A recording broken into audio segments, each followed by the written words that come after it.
I'm a black man, and I'm saying that it's time for you to stand up and be held accountable for your ignorance and for the impact, the negative impact you've had on the world as a whole. Check out my melody.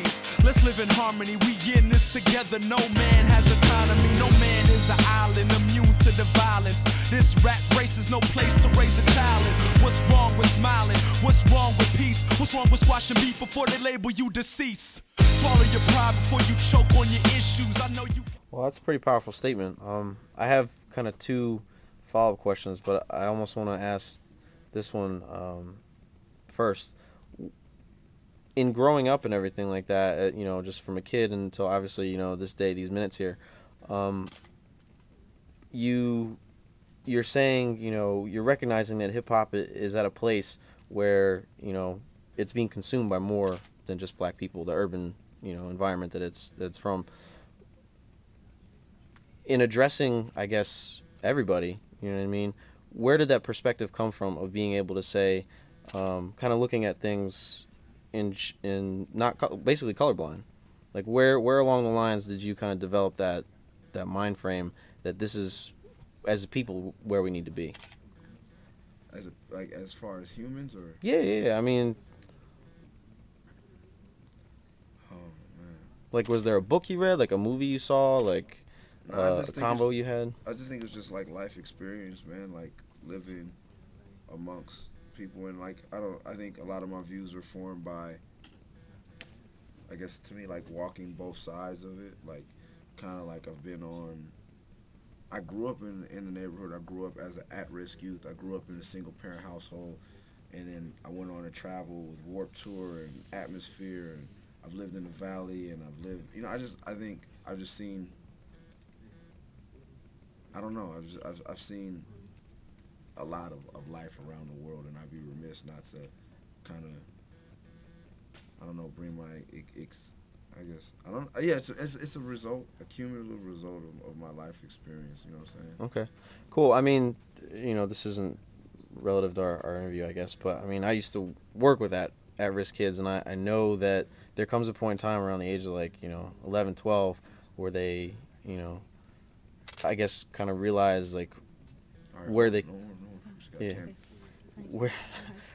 where they could go, you know what I'm saying, like what kind of paths they could take, or what life could, you know, do, and it's very difficult, like, getting through and trying to make a difference in X amount of time that you have. So it's always like, I guess I'm always curious, like years down the road, like the kids that I was mentoring in 04, like where they're at in 08, you know what I mean? So I honestly, when I write songs, because I try to write songs that I think, for this record, I try to write songs that I think kids that are maybe locked up would listen to. Like kids, I really wrote a lot of these songs for kids in juvenile hall and facilities like that, where they can't order music by mail and get my CD, right, or someone might send it to them, their mother or their brother, or one of the counselors might be a fan and might give it to them, because it's hard to just, if you just, like you said, like, you used to work with at-risk youth, and you're just getting them for afternoon, and they still go back into their environment, and everything good you're telling them is kind of washed. All the work you do during the day gets rinsed away by home or by their homies, or the weekend. You know, right, what I mean? TV, video games. Yeah, and all that too. So if they can have something positive, and then that's why, you know, I come to Warner Brothers so that I can't shop things to EA, and I can't shop to things. I put a song on Madden, and you know, I put songs in NBA Live, so that, because that's how these kids learn. So if they see me on MTV, they hear me in the video game, and I'm the only positive voice. You know what I mean? Right. I think, but I think I still spit things that are coming from a street perspective, and that they can relate to, and they're like, you know, they can say, like, this guy is just like me, but he's saying something a little bit different than these other guys are saying. And if they have a time to sit and have it drilled into their head, I think it can make a positive effect. You know what I'm saying? Yeah. No doubt.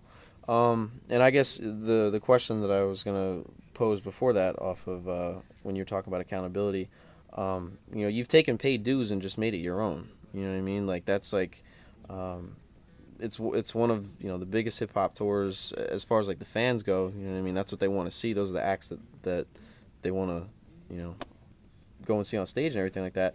Do you feel like artists nowadays, like, have not taken advantage of, you know, making like a tour themselves, or, you know, kind of taking the industry back in a sense. Enough, I guess. I just don't. I don't think a lot of rappers think about that. I don't think that touring was a viable. If it wasn't for the internet downloads, I don't think that a lot of these rappers would be thinking about touring. Touring was never a live show. Was never a core element of hip hop. As hip hop blew up, when it started, it was because the only time you could see hip hop was in the park or at a club. Right. Know? And then as hip hop became, after Fresh Fest, people started getting shot and venues started shying away from rap, and the music became negative, and hip hop culture on the whole took a turn for the violent. I won't say for the worst, but took a violent turn. A lot of venues wouldn't have it, so a lot of these acts, these successful gangster rap acts, couldn't do nationwide tours. And they did, and a lot of up and coming rappers didn't know anything about getting in the van and going from city to city and selling tapes that way. Right. There was people in the drug game that used to sell tapes too, and they used to move it that way. I think a la E40 and Suave House, and you know what I mean. I'm not saying I don't know if they were in the drug game. You know what I mean, but Right. they had drug dealers that were into their stuff, and that's how it moved. You know what I mean? Like if you have someone that's moving dope from Oakland to Mississippi, and they're playing E40 all the way, they get there and they're like, oh, what Right. you listening to? And Mississippi guys give you some 8-Ball and MJG. It was kind of going back and forth like that. Sure. So, you know, but other than that, it wasn't really a market for the indie route where you just got in a van like Atmosphere does, like I do, like Brother Ali does, and touring. But now that the CD money is drying up, everybody does want to go on the road, but their live shows aren't tight, you know? And also there's still not a lot of venues. You can't get in a bunch of people in a room and have them all chanting about guns and drugs and expect a peaceful ending to the night. Right. You know what I mean? Which is bad for insurance. Being that I own a festival, I know that you have to be insured, and no one's going to insure a 50 Cent show. And that's why I partner with Guerrilla Union, because they do rock the bells and they have good insurance and they have good standing with a lot of venues and with Live Nation. Sure. So that when my brand goes into these venues, we're not charged and we're not expected. We're held separate from the rest of the other shows that may come through during the year.